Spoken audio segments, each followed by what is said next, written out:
Teman-teman sekalian, pada malam ini kita akan bermuhasabah dan merenungkan tentang satu hal yang saya kira tidak ada yang tidak akan terlibat emosi ketika membahas tentangnya. Satu tema yang bagi saya pribadi, tema yang sangat emosional. Mau dibuat poster kayak gimana pun, mau diistilahkan dengan judul apapun, tetapi ketika ada kata ibu dan ayah, maka itu akan langsung menyentuh sisi-sisi emosional kita semua. Karena tidak ada satupun di antara kita yang ada di rumah Allah ini, bahkan di bumi ini, yang tidak punya ayah dan ibu. Bahkan yang tidak mengenal ayah dan ibunya sekalipun, tetapi sejatinya Allah Subhanahu wa Ta'ala tidak menjadikan dia dari batu. Dan dia tumbuh menjadi dewasa seperti saat sekarang ini juga bukan karena dia tumbuh secara otodidak sendiri. Jadi kalau kita merasa saya tidak kenal ayah saya tidak kenal ibu saya misalnya, dan mungkin gak ada di sini, kalaupun ada, maka sesungguhnya ayah ibu kita itu adalah mungkin bukan yang melahirkan kita, tetapi yang membesarkan kita dan berkorban untuk itu. Maka saya kira tema tentang birrul walidain, uququl walidain, berbakti dan durhaka kepada kedua orang tua adalah secara pribadi tema yang paling emosional. Tema yang semua kita mengalaminya. Dan biasanya tema ini akan diwarnai dengan penyesalan. Bukan diwarnai dengan rasa syukur, tetapi penyesalan lebih besar dari rasa syukur itu. Kita bersyukur Allah Subhanahu wa Ta'ala memberikan kita orang tua. Orang tua kita mungkin sebagian besar di sini orang tuanya muslim. Dan sebagian besar juga orang tuanya adalah orang tua yang bertanggung jawab, yang habis-habisan buat anaknya. Tetapi ada yang lebih besar dari sekedar rasa syukur itu, yaitu penyesalan. Penyesalan karena kita belum sampai hari ini menunaikan hak orang tua kita. Atau lebih penyesalan lagi kalau kenyataannya salah satu atau kedua orang tua kita itu telah tiada, sehingga hampir tidak punya lagi kesempatan bagi kita untuk membaktikan diri dan membalas jasa-jasa mereka. Maka teman-teman sekalian, tadi salah satu guru saya juga, adik saya juga, beliau adalah Bilal Ataki. Itu sama-sama pakai Ataki bukan karena keluarga, karena bahasa Instagram. Bilal Ataki tadi alhamdulillah beliau sedang silaturahim ke saya di Bandung dari Riau, mengimami kita sholat maghrib dan membacakan ayat yang paling jelas tentang berbakti kepada kedua orang tua. Tapi bedanya beliau suaranya lebih powerful. Kalau saya kan suaranya agak-agak gak jelas gitu ya, kayak habis musim hujan terus becek gitu. Kalau ini suaranya tuh padang pasir, panas dan gahar. Mudah-mudahan tetap membuat kita makin sadar gitu. Ternyata di dalam Al-Quran ayat tentang berbakti kepada orang tua itu luar biasa. Maka untuk itu teman-teman sekalian, mari kita hadirkan hati kita hadirkan perasaan kita buang dulu nih ego kita untuk sejenak aja. Kalau kita susah banget ngebuang ego di hadapan orang tua kita, maka hari ini orang tua kita tidak ada bersama kita sebagian besarnya. Coba buang dulu ego itu. Kita benar-benar memuhasabahi dan mentadaburi tentang tema orang tua ini dengan hati yang bersih. Buang semua rasa sakit hati tentang orang tua kita. Buang semua tentang unek-unek di dalam diri kita terhadap orang tua kita. Hari ini kita hanya ingin mencari tahu tentang betapa lemahnya, betapa zalimnya kita kepada orang tua kita, tanpa berbicara sedikit pun tentang kesalahan orang tua kita, karena emang itulah pantasnya. Allah Subhanahu wa Ta'ala sendiri tidak mengatakan di dalam ayat tadi tentang dosa orang tua, kesalahan orang tua. Murni Allah mengatakan tentang kewajiban anak dan dosa anak kepada orang tua. Untuk itu mari kita ulangi lagi tadi ayat yang dibaca di sholat maghrib. Silahkan buka mushaf, baik mushaf yang lembaran ataupun yang ada di HP. Surat Al-Isra, surat 17, Surat Al-Isra ayat 23. Kita baca bareng-bareng nih. Surat tentang orang tua kita. Surat Al-Isra surat 17 ayat 23.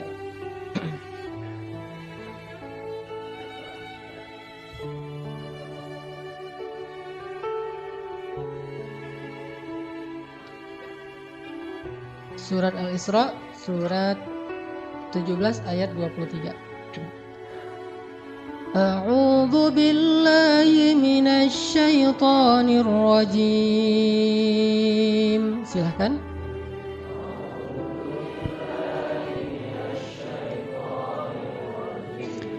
Bismillahirrahmanirrahim.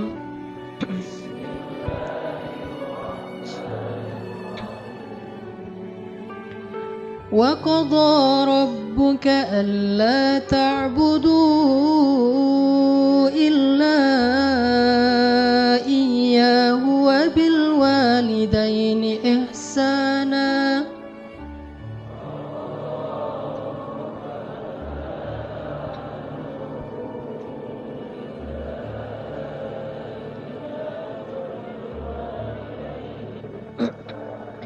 إِمَّا يَبْلُغَنَّ عِندَكَ الْكِبَرَ أَحَدُهُمَا أَوْ كِلَاهُمَا فَلَا تَقُل لَّهُمَا أُفٍّ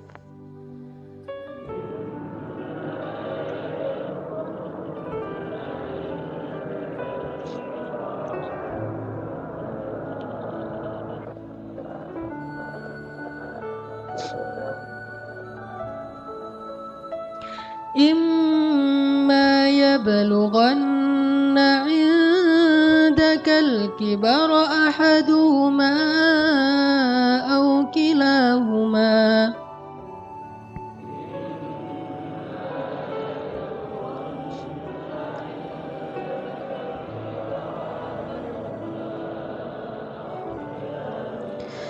فلا تقل لهما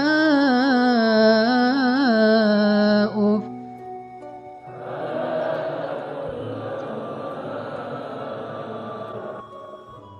ولا تنهرهما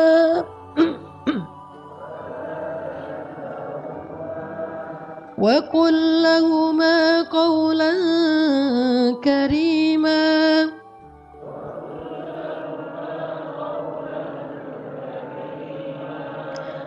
فلا تقل لهما أف ولا تنهرهما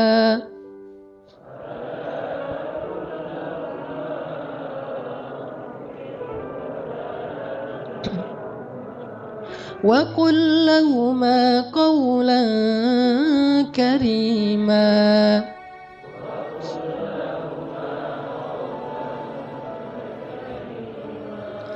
واخفض لهما جناح الذل من الرحمة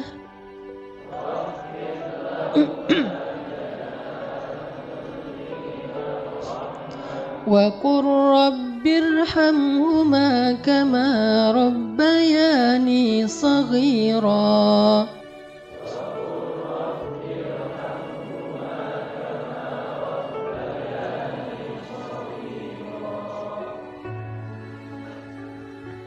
Dan Tuhanmu telah memerintahkan supaya kamu tidak menyembah selain Dia, dan hendaklah kamu berbuat baik kepada ibu bapakmu dengan sebaik-baiknya.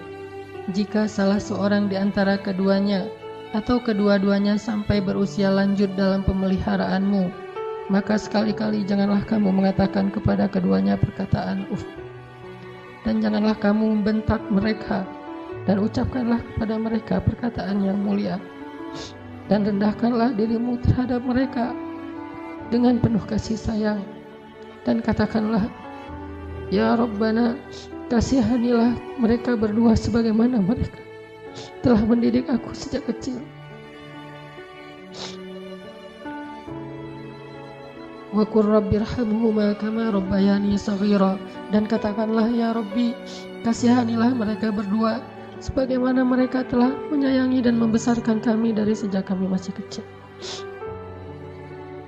Teman-teman yang dirahmati Allah Subhanahu wa taala, coba kita renungkan, coba kita hitung selama kita hidup dan sadar bahwa kita hidup bersama orang tua kita tinggal di rumah orang tua kita makan hasil jerih payah dari ayah kita, hasil dari masakan ibu kita yang kadang dia tidak bercerita bahwa ketika memasak ikan buat kita, dia kena minyak yang panas, dia terbakar, dia mungkin capek, subuh-subuh, malam dia kurang tidur karena merawat adik kita yang masih bayi, tapi sebelum subuh dia udah harus bangun dan mempersiapkan segala sesuatu untuk kita.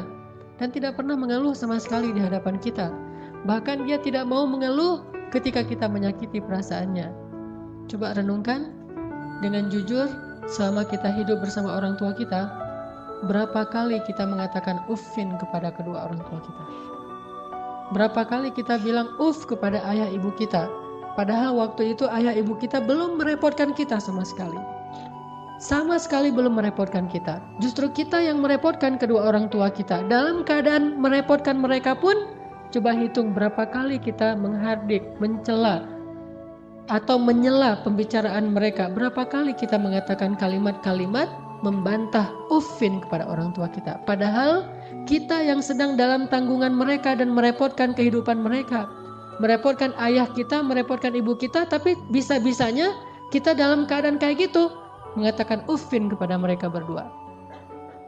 Lalu bayangkan bagaimana kalau mereka yang suatu saat atau mungkin sekarang sedang agak sedikit mengganggu privasi kita, kenyamanan hidup kita, dengan mulai ada sedikit keluhan-keluhan, mungkin tulangnya mulai sering sakit-sakitan, mungkin dia sering harus dibawa ke rumah sakit, mungkin karena jarang dijenguk oleh anaknya, dia sering telepon, sering SMS, mungkin dia caper. Kalau dalam keadaan yang dia sudah semakin lemah, dan lemah itu hasil perjuangannya untuk kita, makanya akhirnya dia menjadi lemah, jadi sakit-sakitan, semua itu adalah bukti dari pengorbanannya untuk kita. Kalau dalam keadaan kayak gitu, maka akan seberapa sering lagi kita mengatakan uffin terhadap orang tua kita. Makanya Allah Subhanahu wa taala dengan tegas mengatakan, kalau keduanya dalam pemeliharaan kalian. Artinya apa? Sekarang berbalik. Dulu kalian berada dalam pemeliharaan mereka. Mereka sabar.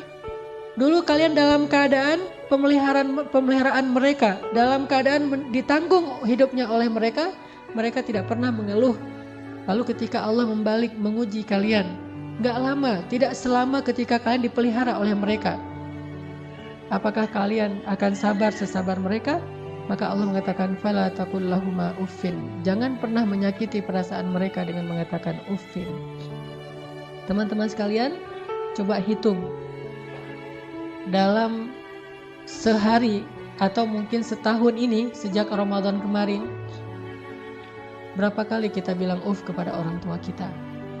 Kalau yang gak punya orang tua, berapa kali kita bilang uff semasa hidup orang tua kita? Terutama di masa-masa terakhir hidupnya, saat kita harus menanggung beban sakitnya, pengobatannya, lemahnya, dan berbagai macam masalah yang sering Allah ujikan kepada mereka.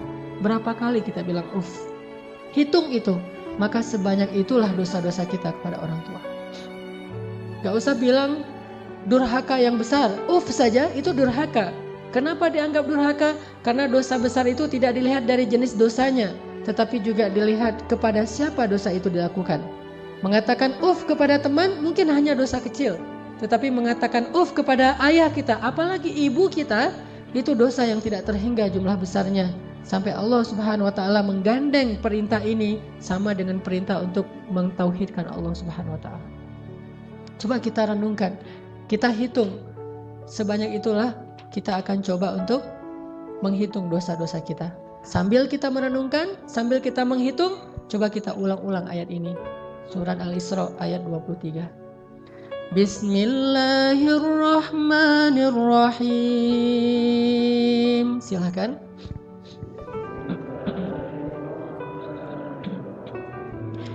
Wa qada rabbuka alla ta'budu illa iyyahu wa bil walidaini ihsana.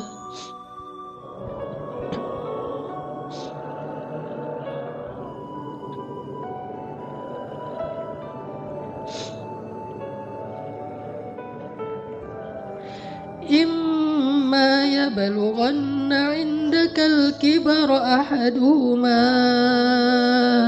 أو كلاهما فلا تقل لهما أف.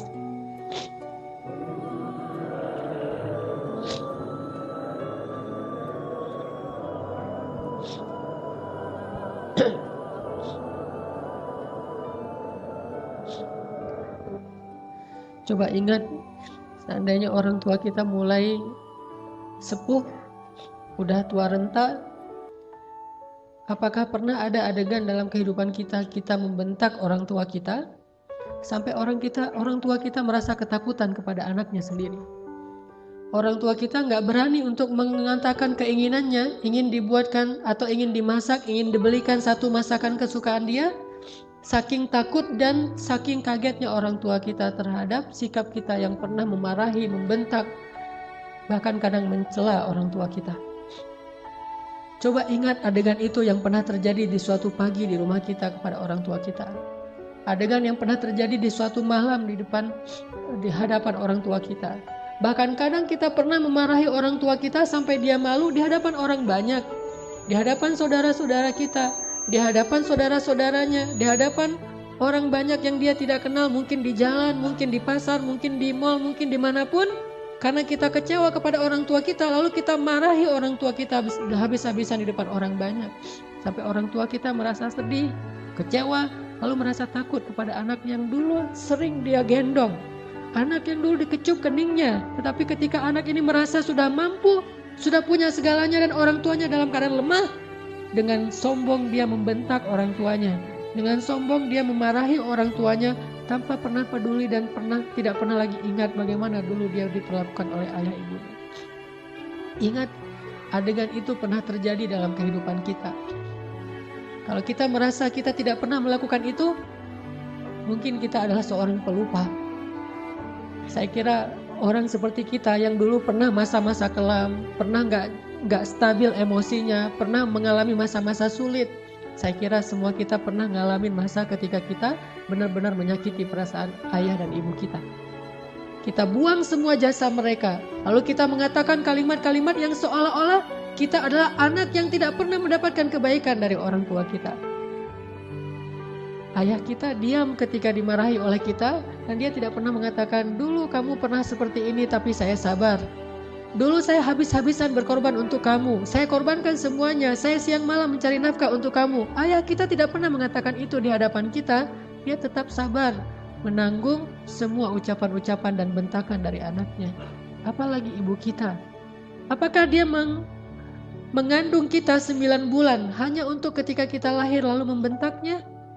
Dia mengandung kita 9 bulan dalam kepayahan, gak bisa duduk, gak bisa tidur, gak bisa berdiri, jalan kemana-mana berat. Apakah hanya untuk melahirkan seorang anak yang congkak, sombong, yang kemudian membentak ibunya hanya karena kesalahan kecil yang dilakukan ibunya? Ingat, adegan itu pernah terjadi dalam kehidupan kita. Lalu coba baca perintah Allah. Sehingga pantas jika Allah Subhanahu wa Ta'ala sangat murka kepada anak sesoleh apapun dia, ahli tahajud sekalipun, tinggal di Masjidil Haram sekalipun, kalau dia durhaka kepada ayah ibunya, ini tidak ada nilainya di mata Allah Subhanahu wa Ta'ala. Imma yablughanna 'indakal kibara ahaduhuma aw kilahuma fala taqul lahumā uff.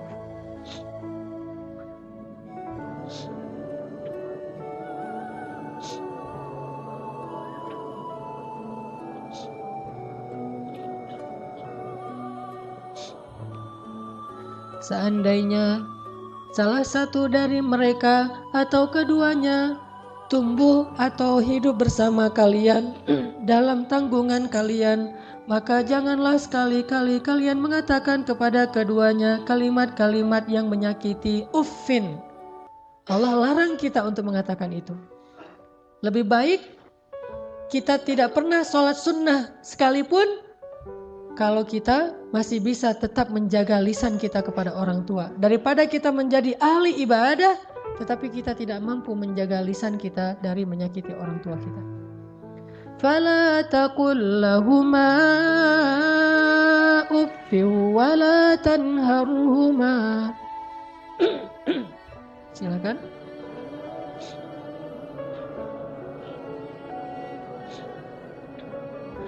فلا تقل لهما أف ولا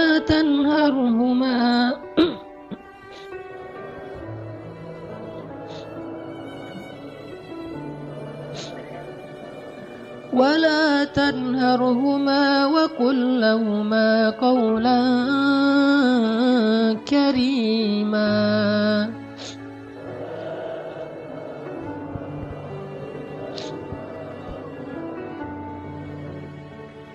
Fala taqul lahuma uffin. Kalimat uff ini adalah kalimat ketika seorang anak tidak mau mendengar ucapan nasihat dari orang tuanya. Dia berpaling, maka itu adalah kalimat uff. Dia tidak mengabaikan apa yang diucapkan oleh orang tuanya adalah kalimat uff. Orang tuanya belum selesai berbicara, dia sudah pergi, itu adalah kalimat uff. Orang tuanya memberikan usulan tetapi bagi dia itu sesuatu yang tidak penting, maka itu kalimat uff. Semua kalimat mengabaikan yang menyakiti perasaan orang tua kita adalah kalimat uff. Sedangkan wala tanharhuma adalah kalimat seorang anak yang merasa lebih benar daripada orang tuanya. Kalimat sombong, kalimat yang seorang anak merasa lebih tahu daripada orang tuanya. Atau bisa jadi orang tuanya melakukan satu kesalahan kecil, lalu anaknya melarang orang tuanya melakukan kesalahan itu.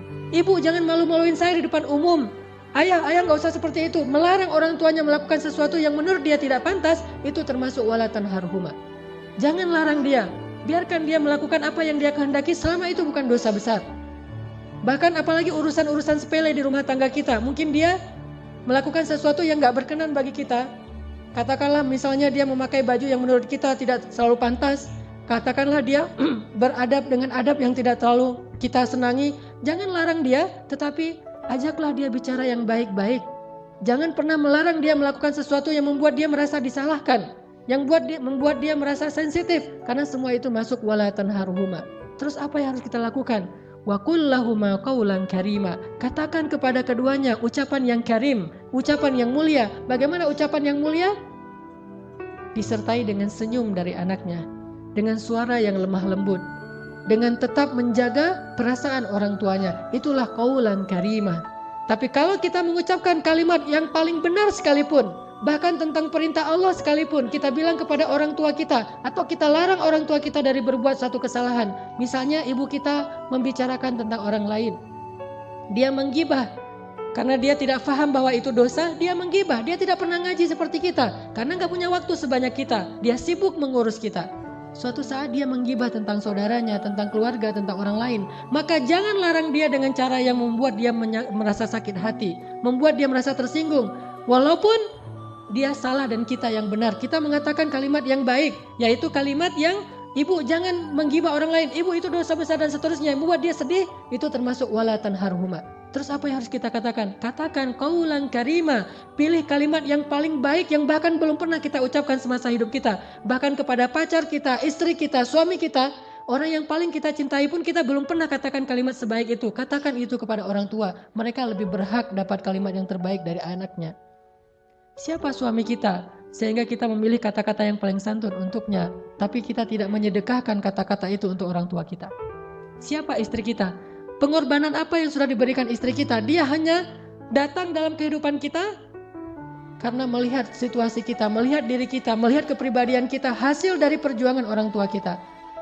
Harta kita yang sudah mapan, pekerjaan kita yang sudah jelas, kemudian penampilan kita yang menarik. Semua ini hasil pengorbanan orang tua kita, lalu istri kita mengambil manfaat darinya. Siapa dia untuk kita lebih dahulukan daripada ayah ibu kita? Apalagi orang yang bukan siapa-siapa dalam kehidupan kita, tidak ada hubungan apapun selain pertemanan, yang kemudian kita menyebutnya sebagai kekasih kita.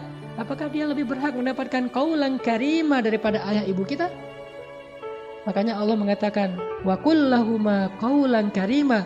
Selalu tersenyum ketika berbicara kepada orang tua kita, bahkan dalam kondisi ketika kita tidak nyaman perasaannya, dalam kondisi kecewa sekalipun, dalam kondisi tersinggung sekalipun, kita berhak untuk tersinggung, tetapi kita tidak berhak untuk mengekspresikannya di hadapan orang tua kita. Wajar manusia tersinggung, wajar manusia kecewa, tetapi kita tidak berhak sama sekali mengekspresikan kekecewaan itu di hadapan orang tua kita. Kenapa?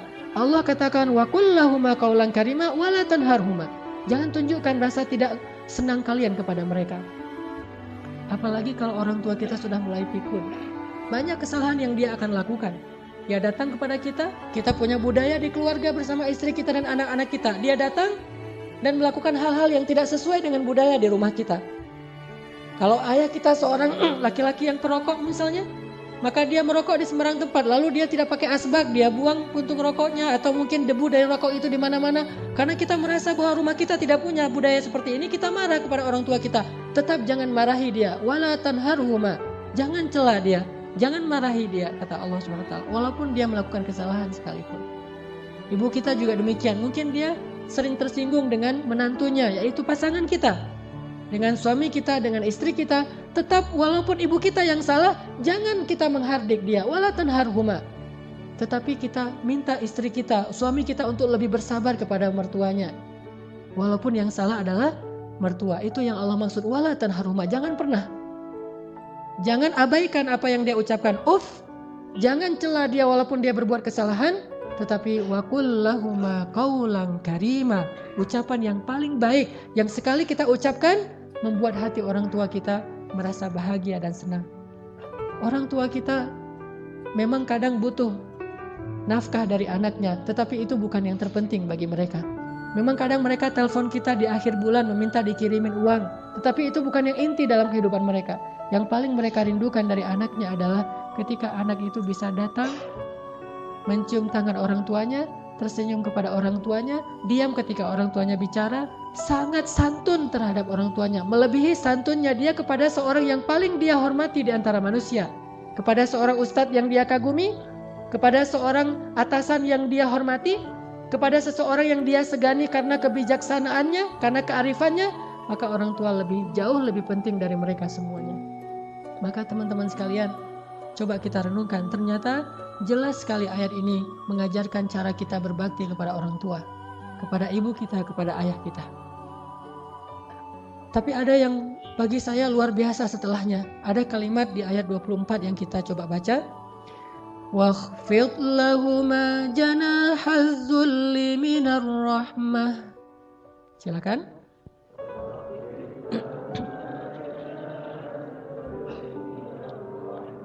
Wakhfid lahuma janahaz zulli minar rahmah.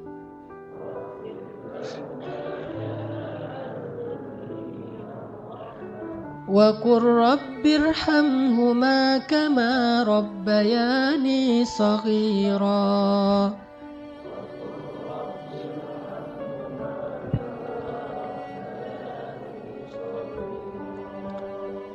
Dan rendahkanlah dirimu terhadap mereka berdua dengan penuh rasa kasih sayang. Rendahkan dirimu. Kalau dalam bahasa Arab kalimat wakhfid lahuma janahaz dzul itu adalah kalimat ketika kita merasa tidak ada apa-apanya dibandingkan mereka. Tidak boleh seorang anak, walaupun dia seorang profesor, walaupun dia seorang pengusaha sukses, walaupun pendidikannya tinggi, walaupun wawasannya luas, walaupun hartanya berlimpah, walaupun pergaulannya itu luas sekali, sehingga orang tuanya kita anggap sebagai orang tua yang kolot, orang tua yang tradisional, orang tua yang tidak banyak tahu, orang tua yang tidak gaul, yang tidak update informasi, orang yang tidak punya ilmu seperti kita, sama sekali kita tidak boleh merasa lebih dari mereka. Sama sekali tidak boleh. Kenapa? Ketika kita merasa lebih dari orang tua kita, menunjukkan kebodohan kita di hadapan Allah SWT. Allah tidak menyebut kita sebagai orang yang hikmah, sebagai orang yang arif, orang yang bijaksana, orang yang berilmu, orang yang alim, orang yang rasikhuna fil ilm. Tidak disebut sebagai orang yang musaqqaf, orang yang berwawasan. Tidak disebut sebagai orang yang cerdas, orang yang syatir. Tidak disebut itu di dalam Al-Quran kalau kita tidak bisa merendahkan diri kita di hadapan orang tua kita. Bukan rendah hati, bahkan rendah diri di hadapan orang tua kita. Orang yang cerdas itu bagi Allah adalah orang yang rendah diri di hadapan ibu bapaknya. Dia merasa bahwa dia tidak lebih tahu daripada orang tuanya. Walaupun dia tahu lebih daripada orang tuanya, tetapi dia tidak pernah merasa lebih tahu daripada orang tuanya. Sehingga ketika orang tuanya bicara, dia bisa menghargai semua yang diucapkan orang tuanya. Tidak mengatakan, itu nggak penting. Apa yang diucapkan orang tuanya menurut dia sesuatu yang tidak realistis. Zaman sudah berubah dan seterusnya dan seterusnya. Bahkan secara tidak sengaja, kadang kita mentertawakan ucapan orang tua kita. Kita mentertawakan kekolotan orang tua kita yang kadang-kadang tidak dia sengaja dia tunjukkan di hadapan kita dan anak-anak kita. Bahkan kadang kita mengajak pasangan kita mengajak anak-anak kita untuk semuanya mentertawakan nenek mereka, mertua mereka, ayah atau ibu kita di hadapan orang banyak. Bakti seperti apa ini? Seorang anak kepada ayahnya dan kepada ibunya. Ketika kita sama-sama bersama keluarga kita, anak kita yang udah pintar megang gadget, istri kita yang di tangannya selalu ada HP, sementara kita juga sibuk dengan pekerjaan kita. Apa yang ada di tangan ibu kita? Foto anaknya, foto kita ketika kita masih kecil. Dia rindu masa-masa ketika dia bisa memeluk anaknya yang sudah lama tidak memeluknya. Tapi dalam situasi kayak gitu kita mentertawakan orang tua kita. Siapa kita? Apakah kita menjadi seperti sekarang ini tanpa pengorbanan dari mereka? Maka Allah mengatakan wakhfid lahuma janahadzulli minar rahmah. Rendahkan dirimu di hadapan orang tuamu beserta dengan kasih sayang. Rendahkan diri dengan kasih sayang. Bahkan kalau kata Nabi, ketika ada seorang laki-laki yang menawarkan diri untuk berjihad bersama Rasulullah, Rasulullah bertanya, apakah ibumu masih hidup? Dia mengatakan, ya Rasulullah, ilzam rijlaiha. Apa kalimatnya? Ilzam rijlaiha. Ilzam itu adalah terus menerus. Rijlai artinya dua kaki. Ha adalah perempuan. Maka terus meneruslah kamu seolah-olah berbakti kepada ibumu dengan kalimat terus meneruslah kamu mencium kaki orang tuamu atau ibumu. Disuruh cium kaki ibu kita oleh Rasulullah. Ilzam rijlaiha. Karena sesungguhnya di bawah kaki ibu kita, saking rendahnya surga di mata Allah dibandingkan seorang ibu, ternyata surga itu di bawah telapak kaki ibu. Ilzam rijlaiha kata Rasul. Bukan berjihad. Bagi kamu, khusus bagi sahabat ini tidak berlaku bagi yang lain, tetapi ini pelajaran tetap sunnah Nabi. Bukan jihad yang terpenting bagi dia, karena dia belum baik kepada ibunya. Bukan berdakwah kepada banyak manusia yang terpenting bagi dia amalannya. Bukan tahajud, bukan ibadah, bukan ke masjid setiap 5 waktu dalam sehari. Tetapi amalan yang paling penting bagi laki-laki ini adalah ilzam rijlai ummika. Maka ilzamlah, tunduklah kamu dan selalulah kamu berada di kaki ibumu. Selalulah kamu berada di kaki ibumu. Gak pantas bahkan seorang anak dengan kesombongan dia duduk di atas, ibunya di bawah. Atau setidaknya dia berduduk sama rata dengan ibunya. Anak yang paling cerdas, yang paling arif, yang paling dicintai Allah itu justru dia selalu duduk di bawah kaki ibunya. Dia manja kepada ibunya, dia memijit-mijit kaki ibunya yang mungkin dulu di masa yang dia masih kecil lelah. Bukan lelah sekarang, apa sih ibu mah kerjaan dari pagi tidur aja. Mungkin sekarang dia tidak lelah karena dia sudah tidak banyak pekerjaan, tetapi dia pernah sangat-sangat lelah ketika membesarkan kita. Maka kalau dulu kita tidak pernah memijit kakinya, sekarang kita balas. Kita mijit-mijit kaki ibu kita. Kita tanya ibu-ibu mau dipijit di bagian mana, di pundak atau di kaki atau di lengan. Pasti dia akan mengatakan tidak usah. Kalaupun dia meminta, maka kita berbahagia karena ibu kita menunjukkan apa yang harus kita lakukan. Sampai seorang salafus salih, ketika ibunya meninggal, dia menangis. Orang bertanya, ya Syekh, kenapa Anda menangis? Bukankah ibu Anda ini meninggal dalam keadaan baik? Dia orang yang solehah dan seterusnya, dan semuanya juga akan kembali kepada Allah. Kenapa Anda menangis? Apa kata salafus salih ini? Saya menangis karena saya tahu bahwa mulai hari ini pintu surga itu telah tertutup untuk saya. Sejak ibu saya meninggal, berarti pintu surga itu telah tertutup untuk saya. Maka berbahagialah teman-teman sekalian yang masih punya ayah dan ibu. Apalagi ketika ayah dan ibu itu sudah semakin dalam tanda kutip merepotkan kita. Maka justru saat itulah Allah Subhanahu wa ta'ala memberikan kita pintu surga yang sangat lapang untuk kita masuki. Bersabarlah. Bersabarlah dalam menghadapi berbagai macam perangai mereka. Walaupun mereka menyakiti perasaan kita, jangan tunjukkan itu di hadapan mereka. Wakhfid janahak. Tundukkan diri kita. Kalau perlu cium kaki orang tua kita. Terus terakhir Allah katakan, wa qur rabbir hamhuma kama rabbayani shaghira. Ya Allah, sayangilah kedua orang tua saya sebagaimana mereka membesarkan saya sejak kecil. Sayangi mereka ya Allah. Itu kalimat yang paling besar yang bisa kita ucapkan untuk orang tua kita ketika mereka tidak bersama kita. Baik mereka masih hidup atau sudah wafat sekalipun. Katakan itu selalu di dalam doa kita, baik ketika sujud atau di luar sujud, di luar sholat. Wa qur rabbirhamhuma kama rabbayani shaghira. Itulah teman-teman. Mudah-mudahan kita malam ini Allah beri hidayah untuk lebih sadar, membuang ego kita, Dan kalau perlu malam ini juga kita menelpon orang tua kita. Kalau yang dekat datangi orang tua kita. Kalau tidak ada orang tua, mertua kita, karena itu juga orang tua kita, cium kaki mereka, pijit kaki mereka, minta maaf kepada mereka, minta ampun kepada mereka. Mudah-mudahan keridhaan mereka akan menurunkan keridhaan Allah dan rahmat kepada kita. Insya Allah kita lanjutkan setelah sholat Isya. Teman-teman sekalian, marilah kita buka firman Allah di dalam surat Luqman, surat 31 ayat 14 dan 15.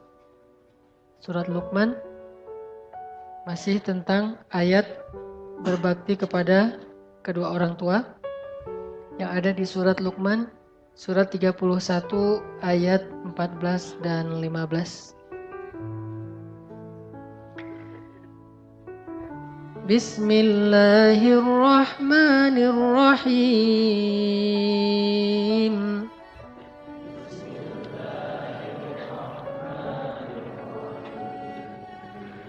ووصينا الإنسان بوالديه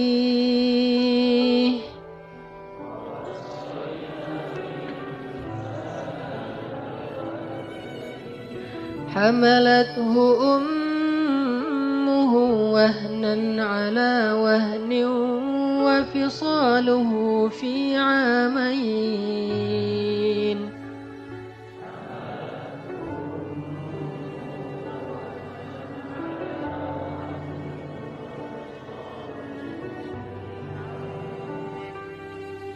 أن اشكر لي ولوالديك إلي المصير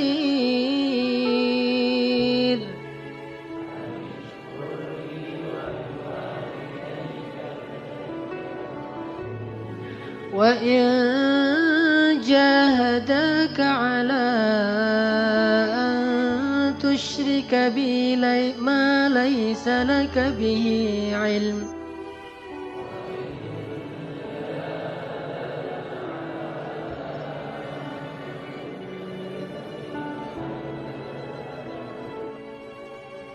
على أن تشرك بي ما ليس لك به علم فلا تطعهما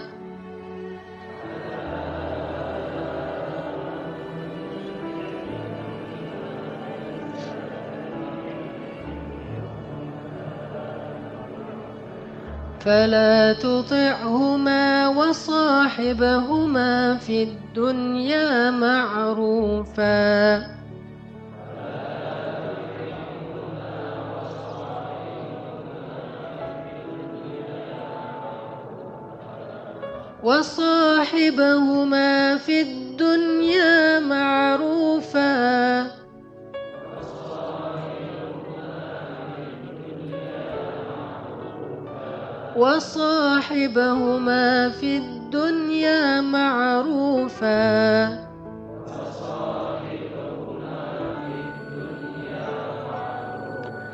وصاحبهما في الدنيا معروفا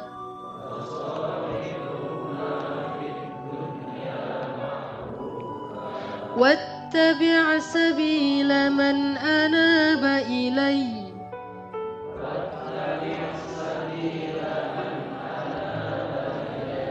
ثم إلي مرجعكم فأنبئكم بما كنتم تعملون.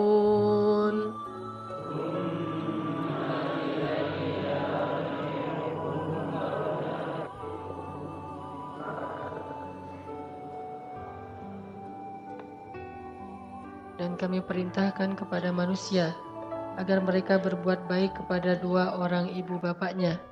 Ibunya telah mengandungnya dalam keadaan lemah yang bertambah-tambah dan menyapihnya dalam 2 tahun. Bersyukurlah kepadaku dan kepada kedua orang tuamu. Hanya kepada akulah kamu dikembalikan. Dan jika keduanya memaksa kamu untuk mempersekutukan aku dengan sesuatu yang kamu tidak punya ilmu tentangnya, maka janganlah sekali-kali kamu mengikuti keduanya, tetapi tetaplah temani keduanya di dunia dengan baik.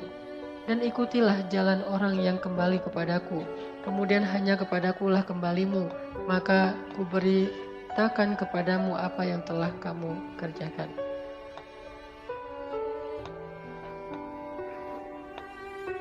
Teman-teman sekalian, di dalam ayat 14 Allah Subhanahu wa taala menyinggung sedikit sekali tentang jasa ibu kita kepada kita. Yaitu yang paling luar biasa adalah ketika ibu kita mengandung kita dalam keadaan kepayahan. Apalagi kalau misalnya yang tahu bahwa dulu orang tua kita itu susah. Orang tua kita itu miskin. Orang tua kita itu serba kekurangan. Dan saat sedang mengandung kita, ibu kita itu dalam keadaan sangat-sangat kurang gizinya. Dia lemah karena kurang makanannya, karena kurang gizinya, kurang vitamin, tetapi tetap berusaha untuk terus bisa memberikan yang terbaik buat anaknya. Tetap berusaha untuk berikhtiar. Bahkan dia menjaga dirinya agar jangan sampai karena kesalahannya terus bisa berakibat kepada anaknya. Bisa membuat kita cacat. Kalau ibu kita nggak jaga makan, mungkin kita bisa cacat. Kalau ibu kita nggak menjaga pola hidupnya, mungkin kita nggak akan normal. Intinya orang tua kita sejak mengandung kita itu udah berkorban untuk kita, terutama ibu kita. Dan nggak lepas juga dari pengorbanan ayah kita. Udah gitu menyapih di sini mulai dari sejak menyusui sampai selesai disapi. Ini artinya bahwa Allah Subhanahu wa taala ingin mengingatkan kita sebagai anak jangan lupa kepada jasa orang tua. Dan bentuk ingatnya jasa orang tua itu adalah bentuk syukur kita kepada mereka. Apa kata Nabi? Man la yashkurun nas la yashkurullah. Siapa yang tidak bisa bersyukur kepada manusia atau berterima kasih kepada manusia, maka dia tidak bisa bersyukur kepada Allah. Jadi kalau kita ingin bersyukur kepada Allah, maka kita salah satu bentuknya adalah bersyukur kepada manusia. Dan orang yang paling berhak untuk kita syukuri nikmatnya adalah ibu dan ayah kita. Bersyukurlah kepada mereka, lalu kepada Allah Subhanahu wa taala pastinya, maka Allah Subhanahu wa taala akan menambahkan nikmat kepada kita. Arti bersyukur, setidaknya kita mengakui bahwa orang tua kita itu berjasa dalam hidup kita. Karena dalam syukur itu ada 3 rukun syukur. Ada 3 syarat syukur. Kalau 3 syarat ini tidak terpenuhi, maka kita tidak disebut orang yang bersyukur. 1, i'tiraf. I'tiraf itu artinya mengakui. Orang tidak disebut bersyukur kepada Allah kalau dia mengaku bahwa nikmat ini hasil jerih payah dirinya sendiri. Hasil kreasinya sendiri, hasil kehebatan dia, bukan dari Allah. Ini nggak bersyukur, walaupun dia bilang Alhamdulillah. Tetapi kalau dia nggak mengatakan hadza min fadli Rabbi, seperti kata Sulaiman, ini anugerah dari Allah bukan karena saya, seperti kata Zulkarnain, maka itu baru disebut bersyukur, i'tiraf. Maka bersyukur kepada orang tua, berarti kita mengakui bahwa orang tua kita sangat berjasa kepada kita. Kalau kita melupakan itu, kita mengabaikan itu, kita mendelete, kita menghapus semua kebaikan orang tua kita dalam sejarah hidup kita, maka kita sudah kurang 1 rukun syukur, disebut tidak bersyukur kepada orang tua. Dan itu durhaka. Yang kedua rukun syukur itu selain i'tiraf adalah tahadduts bin ni'mah. Kita membicarakan nikmat itu. Dan salah satu bentuk membicarakan nikmat atau tahadduts bin ni'mah kalau kepada Allah itu adalah dengan menampakkan nikmat itu di hadapan orang banyak. Sebagaimana Utsman bin Affan memakai pakaian yang baik, pakaian yang baru, pakaian yang rapi. Lalu ditanya oleh orang-orang di sekitarnya, ya Utsman, kenapa kamu suka sekali memakai pakaian-pakaian yang bagus? Kata Utsman, sesungguhnya Allah seandainya memberikan nikmat kepada hamba, maka Allah suka untuk kalau hamba itu menampakkan nikmat Allah, memperlihatkan nikmat Allah. Tidak menyembunyikan nikmat Allah, dan itu bentuk tahadduts bin ni'mah. Selain ngebicarain, bisa juga dengan cara menampakkan, mendemokan. Nah, bentuk syukur kita kepada orang tua kita, tahadduts bin ni'mahnya adalah kita harus membicarakan tentang jasa orang tua kita, ibu kita, dengan pasangan kita, kita bicara dengan istri kita, suami kita, tentang ibu kita, tentang ayah kita. Dan itu sangat-sangat pantas untuk dibicarakan. Atau kita tunjukkan bahwa ini hasil dari perjuangan ayah dan ibu saya dalam bentuk mendemokan kasih sayang mereka dalam kehidupan kita. Terus yang ketiga, rukun syukur itu adalah tasrif fi mardhatillah, membelanjakan nikmat itu kepada hal yang diridhoi oleh Allah. Berarti kalau bersyukur kepada ibu dan ayah kita, kita gunakan semua kebaikan yang telah diamanahkan oleh orang tua kita terhadap hal-hal yang disukai dan disenangi oleh orang tua kita. Sehingga kalau orang tua kita, ibu kita mengandung kita, menyusui kita, memberi kita vitamin sampai kita menjadi sehat, IQ kita bagus, kita cerdas, lalu semua itu membuat kita menjadi sombong, bahkan mencela orang tua kita, ini tidak masuk rukun syukur, tidak tasrif fi mardatillah, tidak membelanjakan nikmat itu kepada hal yang diinginkan oleh pemberinya. Maka kalau kita sadar bahwa kita dapat semua jasa dari orang tua kita, kemudian kita mengekspresikannya dalam bentuk demo kehidupan kita, maka yang terakhir adalah kita mencoba untuk menggunakan semua potensi baik dan nikmat itu ke dalam hal-hal yang diridhoi oleh orang tua kita. Ini syukur, kata Allah. Terus di ayat 15 Allah katakan, kalau keduanya memaksa kamu, jahadak. Memaksa itu ada yang dengan cara baik. Kalau dengan cara baik itu namanya bukan maksa, membujuk. Yang namanya memaksa itu dengan cara yang tidak baik, dengan membentak, dengan memukul, dengan mengancam. Siapa yang diancam dan disakiti oleh orang tuanya sendiri? Ibrahim. Qala araghibun anta an alihati ya Ibrahim. Hai Ibrahim, kenapa kamu benci sekali dengan Tuhan-Tuhanku ya Ibrahim? La illam tantahi la arjumannak wahjurni maliya. Kalau kamu gak berhenti ya Ibrahim, aku rajam kamu. Gimana dirajam? Diikat di pohon kurma, kemudian dilemparin rame-rame sama dengan batu. Ya Ibrahim, kalau kamu tidak berhenti, aku rajam kamu. Atau pergilah kamu, terusir dari negeri Irak sejauh-jauhnya. Apa kata Ibrahim? Ibrahim berkata, qala salamun alaik. Ini teladan kita, Nabi Ibrahim. Qala salamun alaik. Salam. Kalimat yang baik kepada ayahnya yang udah mengancamnya, yang udah menyiksanya, yang udah membakarnya, lalu mengusirnya. Dalam keadaan terusir dari rumahnya, dari negerinya bersama istri tercinta Sarah. Ibrahim mengatakan, salamun alaik ya abati. Salam bagimu hai abati, semoga ayah selamat, semoga ayah selamat. Ya abati. Lima ta'budu ma la yasma' wa la yubsir wa la yughni 'anka syai'a. Masih menggunakan bahasa yang karimah, bahasa yang lembut. Ya abati. Dalam bahasa Arab memanggil ya abi itu sudah lembut, tetapi ini lebih lembut dari ya abi, yaitu ya abati. Ya abati. Padahal ayahnya memanggil Ibrahim bukan ya bunayya, bukan anakku tersayang, tapi ya Ibrahim. Panggilan yang kasar sekali. Lalu ancaman yang sangat luar biasa, diusir, disakiti, disiksa, termasuk diserahkan kepada Namrud untuk dibakar. Ayahnya memfitnah Ibrahim, tetapi panggilannya, ya abati, inni akhafu an yamassaka adzabun minar rahman. Wahai ayahku tersayang, aku khawatir ayah nanti akan diazab oleh Allah karena dosa-dosa ini. Wahai ayahku, dengan panggilan yang lembut. Ketika diancam dia mengatakan, qala salamun alaik. Salam. Semoga ayah tetap selamat, semoga ayah selamat. Kemudian, qala salamun alaik. Sa'astaghfiru laka rabbi innahu kana bi hafiyya. Ya Allah, ampunkanlah ayah saya. Ya Allah, ampunkanlah ayah saya. Terus mendoakan ayahnya. Wa a'tazilukum. Terpaksa aku harus meninggalkan kalian dengan apa yang kalian sembah, dan aku akan menghadapkan diriku kepada Allah. Gak sama sekali menyakiti perasaan ayahnya. Gak sama sekali mengatakan ya kafir. Padahal ayahnya seorang penyembah berhala, bahkan yang membuat berhala itu untuk disembah, lalu mengajarkan kaumnya cara menyembah berhala buatannya sendiri. Azar. Kenapa dia tidak mengatakan wahai orang yang paling kafir? Yang lain kafir, kamu yang paling kafir. Kamu yang membuat Tuhan-Tuhan palsu. Lalu kamu mengajarkan ritual cara menyembah Tuhan palsu. Kamu juga ikut memimpin menjadi imam mereka dalam menyembah Tuhan yang palsu. Ya kafir. Tidak. Ya abati salamun alaik. Wahai ayahku tersayang, keselamatan bagimu. Sa'astaghfiru laka rabbi. Aku akan meminta ampun untukmu wahai ayah. Dia pergi meninggalkan ayahnya dengan sedih.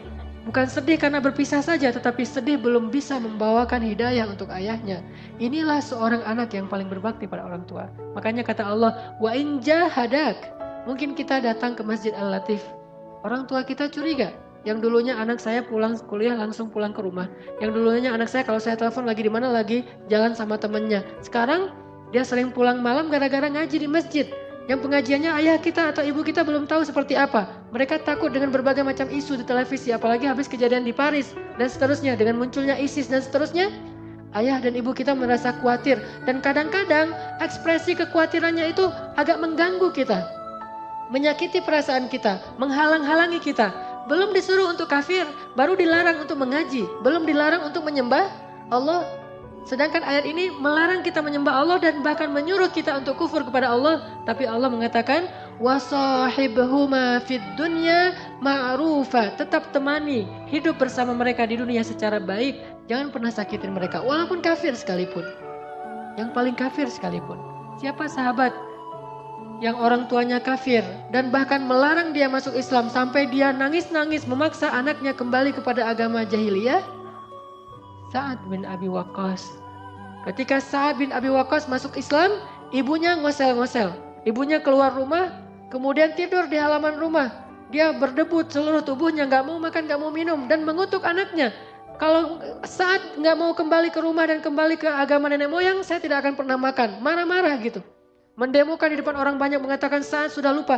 Lihat Sa'ad, sejak dia bergaul dengan Muhammad, dia jadi durhaka kepada ibunya. Dulu Sa'ad itu gak akan pernah bisa membiarkan saya kayak gini. Sekarang Sa'ad menjadi anak yang durhaka. Dituduh dengan tuduhan-tuduhan macam-macam. Tetapi Sa'ad datang dan mengatakan, ya ibu, masuklah. Saya tidak akan masuk, kamu anak durhaka. Mencela ibu saya, ibumu dan nenek moyang orang tuamu. Tetapi Sa'ad tetap mengatakan, ya ibu, mari kita masuk. Ya ibu, mari kita masuk. Kalau saya masuk, kamu harus syirik kepada Allah. Apa kata Sa'ad? Wahai ibu, bagaimanapun apapun yang ibu lakukan, saya tidak akan pernah syirik kepada Allah.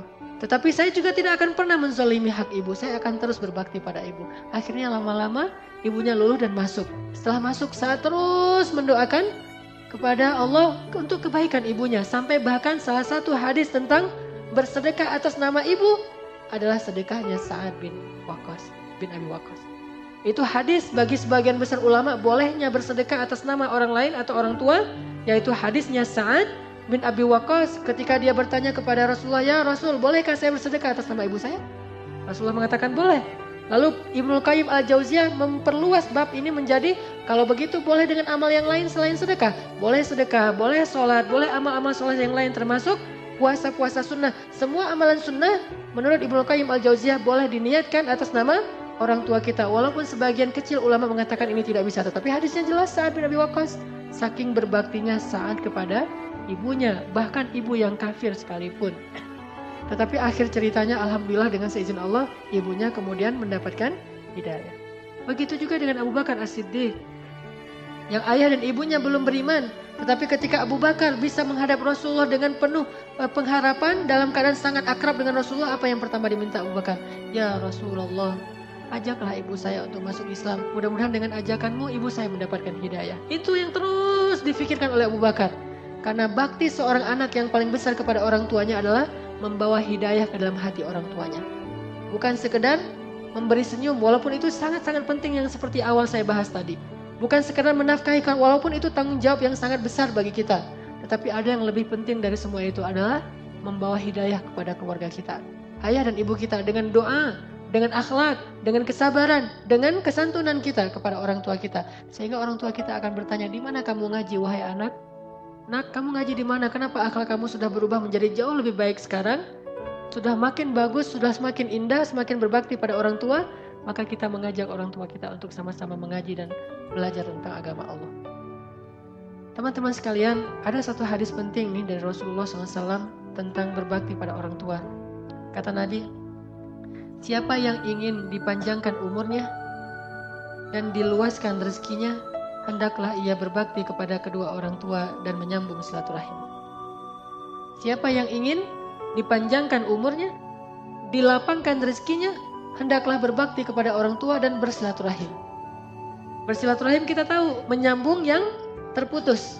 Lalu berbakti kepada orang tua. Ternyata berbakti kepada orang tua kita itu adalah syarat untuk diberikan umur yang panjang. Arti umur yang panjang, bisa umur benar-benar Allah tambah secara durasi waktu, bisa berarti umur kita yang panjang itu artinya kehidupan kita itu sangat bahagia sepanjang hidup. Tidak ada yang sia-sia. Karena orang yang pendek umur dalam bahasa Arab itu artinya orang yang hidup lama tetapi tidak ada kebaikan. Umur yang panjang, rezeki yang lapang. Sehingga kalau kita merasa bahwa pekerjaan kita mulai banyak masalah, usaha-usaha kita mulai merugi, lalu kita mencari-cari penyebab faktor ini kenapa usaha saya rugi. Mungkin karena salah di marketing, mungkin karena salah di sini. Kita evaluasi sekian banyak hal, tetapi jangan lupa yang pertama bukan itu. Tetapi evaluasi dulu hubungan kita dengan Allah, kemudian kepada orang tua. Bagaimana hubungan kita dengan Allah? Karena dari Allah lah sumber rezeki kita. Lalu bagaimana dengan orang tua? Karena orang tua kita lah pintu rezeki. Kalau sumbernya telah memberikan kepada kita rezeki, tapi pintunya kita ditutup, tetap kita nggak akan mendapatkan rezeki itu. Kalau kita punya masalah di kantor kita, datang kepada ibu dan ayah kita. Kalau kita punya masalah di kampus dan di sekolah kita, kenapa nilai saya anjlok? Kenapa saya susah belajar? Atau bahkan nggak punya semangat belajar sama sekali, datanglah kepada ayah dan ibu kita. Kalau kita punya masalah keluarga, suami istri atau anak, datanglah kepada ayah ibu kita. Kalau kita punya masalah pribadi, datanglah kepada ayah ibu kita. Karena di sanalah Allah Subhanahu wa Ta'ala titipkan kebahagiaan kita di dunia dan di akhirat. Umur dan rezeki. Apapun masalah kita, datang dulu kepada orang tua sebelum kita mengevaluasi hal-hal yang lain.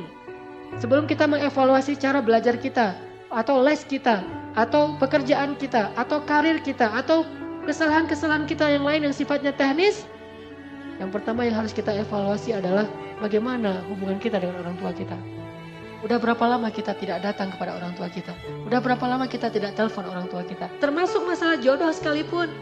Kalau orang tua kita belum meridhoinya atau orang tua kita meminta jatah waktu, maka niatkan itu sebagai bentuk mungkin adalah bakti kita kepada orang tua kita yang terakhir sebelum kita nanti akan terbelah hati kita dengan pasangan kita. Dikasih waktu sebulan, 2 bulan, setahun, 2 tahun untuk lebih banyak berbakti kepada ibu dan ayah kita sebelum hati kita terbagi dengan orang yang kita cintai. Itu kesempatan kita. Maka turuti keinginannya. Kalaupun kita ingin agar lebih cepat, maka percepatlah pernikahan kita itu tanpa menggores hati orang tua kita. Tidak akan berkah pernikahan yang disertai dengan rasa tidak ridho dari orang tua kita. Mungkin dia tetap akan menjadi saksi atau akan menikahkan kita, tetapi tidak dengan kelapangan dada. Ridho orang tua itu luar biasa. Ada masalah sedikit, pertama sholat, karena kita memperbaiki hubungan dengan Allah. Kedua, telepon ayah dan ibu kita. Dan saya mengalami itu luar biasa, kemudahan-kemudahan yang Allah berikan dalam hidup saya beberapa saat yang lalu, karena saya masih punya ayah dan ibu. Dan saya merasa ketika sejak terakhir ayah saya meninggal, kehidupan saya itu banyak sekali ujian. Lalu saya mencoba untuk memuhasabahi diri saya. Oh, ternyata mungkin saya belum terlalu dekat, belum terlalu banyak berbakti kepada mertua saya. Saya coba memperbaiki hubungan saya dengan mertua. Setelah memperbaiki hubungan dengan mertua, ternyata Allah bukakan lagi kebaikan-kebaikan dan kemudahan dalam urusan hidup saya. Kalau bukan karena doa ibu saya, mungkin saya tidak akan bertahan lama di Mesir. Saya pernah cerita beberapa kali bagaimana saya berangkat ke Mesir tanpa modal sama sekali. Di kantong saya itu nggak ada uang sepersen pun. Satu-satunya modal saya adalah doa dari ibu saya yang mengantarkan saya ke bandara. Dan yang membuat saya sedih, tanpa saya ketahui ternyata saat di bandara itu adalah saat terakhir saya bertemu dengan ibu saya. Dan tidak akan bertemu lagi, kecuali mudah-mudahan harapannya bertemu di surga. Kenapa? Ketika saya berangkat ke Mesir, 4 tahun berselang kemudian ibu saya menjadi korban tsunami dan meninggal dunia. Dan alhamdulillahnya yang saya syukuri, seminggu sebelum terjadi tsunami, alhamdulillah Allah gerakkan hati saya sehingga saya telepon ibu saya. Saya ngobrol panjang lebar, itu telepon yang paling panjang antara saya dengan ibu saya seminggu sebelum terjadi tsunami. Dan saya masih terngiang-ngiang nasihat dari ibu saya. Di sini ada adik saya, dia tahu hari-hari terakhir, saat subuh terakhir bagaimana keadaan ibu saya yang beliau biasanya tuh habis sholat subuh itu cuma berdoa sebentar kemudian sibuk dengan urusan rumah. Tapi hari itu alhamdulillah habis sholat subuh ibu saya tidak berhenti berzikir. Terus sampai terjadi gempa. Dari azan subuh sampai jam 9 kurang lebih terjadi gempa, beliau dalam keadaan terus berzikir dan alhamdulillah meninggalnya dalam keadaan tenggelam atau kena tsunami, dan itu salah satu meninggal yang mendapatkan pahala syahid. Tetapi ada hal yang perlu saya ambil pelajaran di sini. Bagi kita yang masih punya orang tua, jangan berpikir bahwa kita akan bisa menemani mereka dalam waktu yang lama. Kita tidak tahu usia kita atau usia orang tua kita. Selagi ada kesempatan, raih pintu surga itu. Karena ketika mereka sudah kembali kepada Allah, berarti saat itu juga pintu surga telah ditutup dari jalan orang tua kita. Teman-teman, ayo malam ini juga kita telepon orang tua kita, minimal kita SMS orang tua kita, kalau bisa menemui, kita temui orang tua kita, sehingga kita bisa meminta maaf dan ampun di hadapan orang tua kita. Pastinya banyak sekali kesalahan-kesalahan yang pernah kita buat. Kalau kita mau tahu gimana beratnya jadi orang tua, bagi yang sudah menikah dan punya anak sekarang ngerasain gimana susahnya jadi orang tua. Saya ngerasain gimana beratnya jadi seorang ayah. Padahal kehidupan saya jauh lebih nikmat ketimbang ayah saya dulu. Ayah saya berangkat ke tempat kerja, beliau tukang pangkas. Beliau berangkat pagi-pagi, pulang malam dengan mengendarai sepeda yang berjarak sekitar 12 km setiap hari. Pulang balik 24 km naik sepeda ontel. Naik sepeda setiap hari. Hujan, panas, dingin, dan beliau tidak punya jas hujan. Sehingga kalau hujan ya sudah hujan. Kehujanan pulang ke rumah dalam keadaan basah kuyup, paling-paling yang beliau tutup, dan saya masih ingat yang sering beliau lakukan tuh kalau lagi hujan besar hanya menutup kepala dengan kain kantong kresek. Cuma itu pelindung dari hujan, yang lain semuanya kehujanan sepanjang jalan. Padahal kehidupan beliau jauh lebih sulit. Saya aja yang sudah lebih nyaman, kemana-mana mungkin bisa pakai kendaraan roda 4, bisa kendaraan roda 2, terserah saya. Dan jarak bekerjanya tidak terlalu jauh, kemudian pekerjaannya bukan memangkas, bukan yang berdiri terus, gampang dihormati orang, dikasih makan dan seterusnya. Tapi merasakan betapa beratnya menjadi seorang ayah. Terus gimana perasaan ayah saya yang jauh kehidupannya lebih sulit dari saya. Maka sekarang rasakan pengorbanan orang tua kita melalui apa yang sekarang kita rasakan menjadi seorang ayah dan ibu. Mudah-mudahan itu akan membuka hati kita. Ternyata pengorbanan mereka itu luar biasa dan kita aja yang gak sadar. Mudah-mudahan teman-teman semuanya bisa mengambil manfaat dari muhasabah ini. Marilah kita tutup dengan sama-sama berdoa, terutama doa kita untuk kedua orang tua kita, kepada kedua mertua kita, kepada saudara-saudara kita, dan terhadap kaum muslimin di seluruh dunia.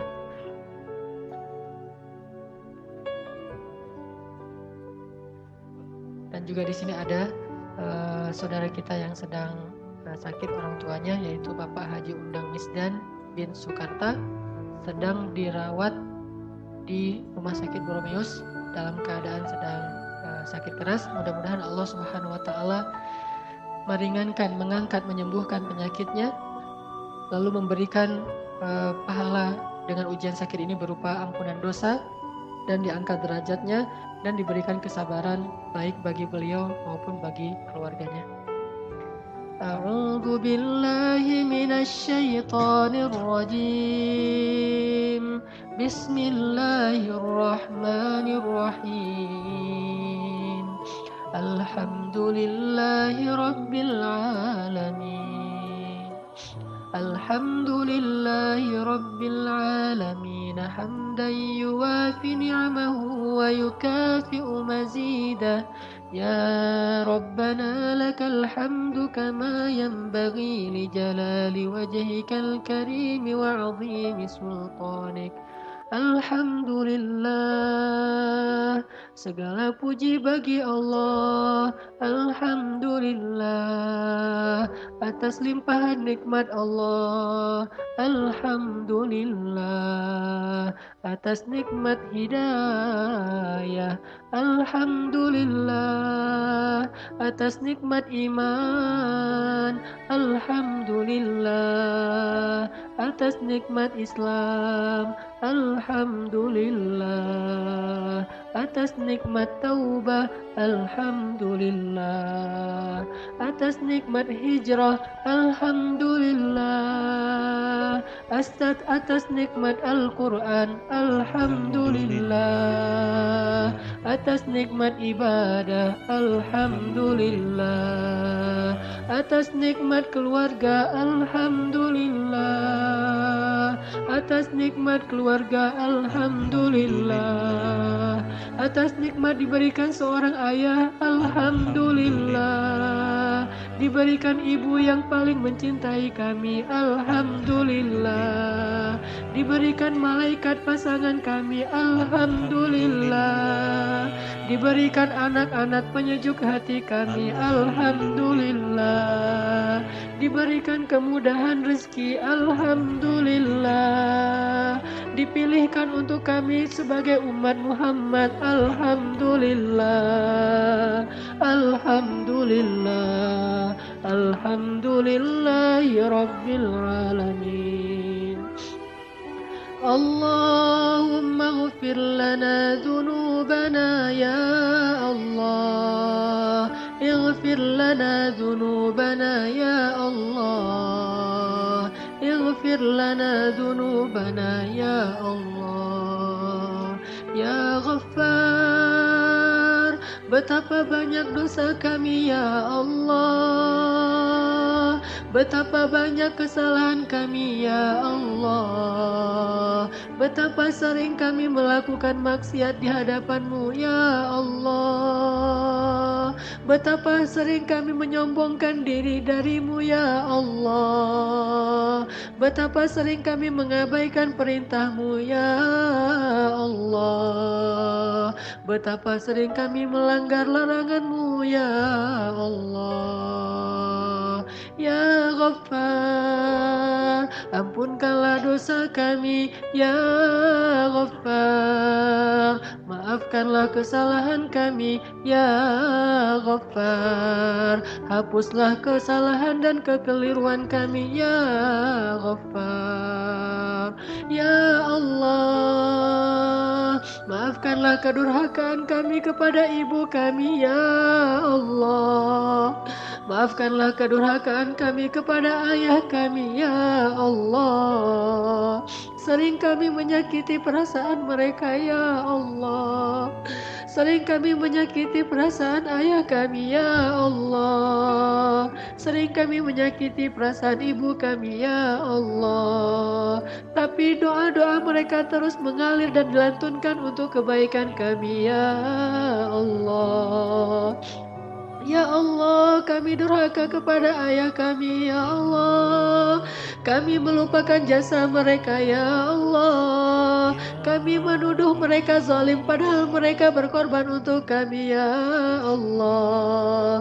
Maafkanlah kesalahan kami kepada ibu kami ya Allah, kami pernah membentak mereka ya Allah, kami pernah mentertawakan mereka ya Allah, kami pernah membuat mereka ketakutan ya Allah, kami mengabaikan mereka ketika mereka membutuhkan kami ya Allah, kami mengabaikan mereka dan lebih memilih urusan kami daripada mereka ya Allah, kami lebih memilih urusan sekolah kami daripada mereka ya Allah, kami lebih memilih urusan pertemanan kami daripada mereka ya Allah, kami lebih memilih urusan pekerjaan kami daripada mereka ya Allah, kami lebih memilih urusan keluarga kami daripada mereka ya Allah.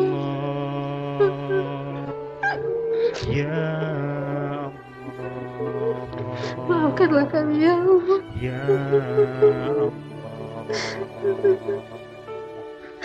Maafkanlah kami ya Allah.